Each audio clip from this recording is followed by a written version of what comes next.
Here's a story we have been thus far gleefully ignoring. You might have heard about this guy, Terrence Lakin. He's an Army doctor who is refusing to deploy to Afghanistan because he thinks President Obama is secretly foreign and therefore secretly not really president, and therefore his orders to deploy to Afghanistan are secretly not valid.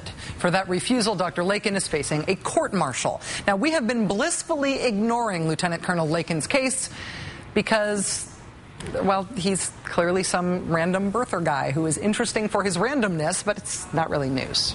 Now, however, it may be news, and we're talking about it tonight because now a retired three-star general, a retired three-star Air Force general, has gotten involved in this case. He is Lieutenant General Thomas McInerney, a three-star general who retired from the Air Force in 1994, and he has now filed an affidavit in support of the wingnut Army birther doctor guy who is refusing to deploy because the president is secretly Kenyan. In his affidavit, General McInerney argues that, quote, in refusing to obey orders because of his doubts as to their legality, Lieutenant Colonel Lakin has acted exactly as proper training dictates. He is demonstrating the courage of his convictions and his bravery. The general refers to the concerns of the birthers as, quote, serious and widely held. He says investigating them is, quote, absolutely essential to reassuring all military personnel once and for all for this president whether his service as commander-in-chief is constitutionally proper. Now, somebody having crazy ideas about Barack Obama being secretly foreign is not news. There are more than a dozen members of the birther caucus in Congress, for example. Iowa Republican Steve King even invoked the whole issue during a speech on the House floor.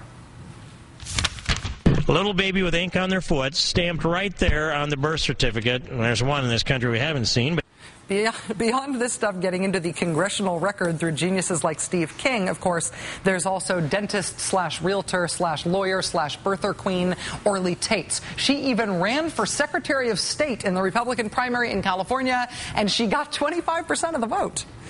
The existence of the crazy, the president is secretly foreign cult is not itself news. What is news is that someone with General McInerney's qualifications is saying that maybe the president is secretly foreign.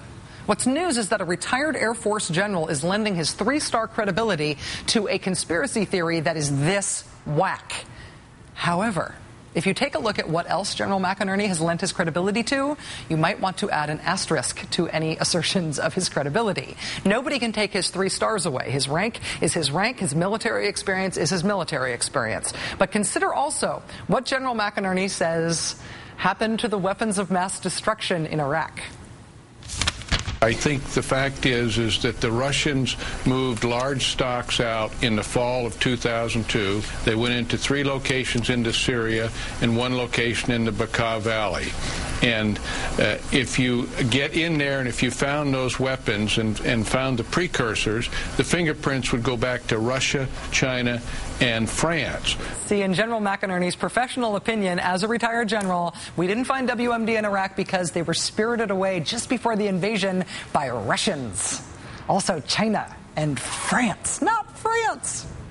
After the London train and bus bombings in 2005, General McInerney told the Washington Times his theory about why we didn't have to worry about that sort of attack happening here in America. He said, quote, why attack here when you have leftists in America who have aided and abetted the enemy more than Tokyo Rose did in World War II? They don't need to set off bombs. If they set off bombs, they would silence the shrill of leftists in the United States. See, liberals are so terrorist-ish, they are keeping the real terrorists away. General McInerney also frequently floats his own personal invasion of Iran plans, like he did with this 06 column for the Weekly Standard. You can see the title there, Target Iran. Yes, there is a feasible military option against the mullah's nuclear program. One of General McInerney's more recent counterterrorism strategies is that he suggests we strip search all Muslims at airports. Not kidding. I believe in the next 30 to 120 days, there is a danger, a very high probability, that a U.S. airliner will come down because of one of these bombers. And so we've got to go to more than just the normal process that they're talking about now. We have got to go to very, very strict screening, and we have to use profiling. And I mean be very serious and harsh about the profiling. If you are an 18 to 28-year-old Muslim man, then you should be strip search. And if we don't do that, there's a very high probability we're going to lose an airline. How do you verify who's Muslim? Ultimately, the story here is not that somebody's trying to get out of the Army because of some crazy birther conspiracy theory. Ultimately, the story here is not even that a three-star general has joined that quixotic quest. The real story, it seems to me, is that a guy this nuts gets paid to comment on foreign policy and wars.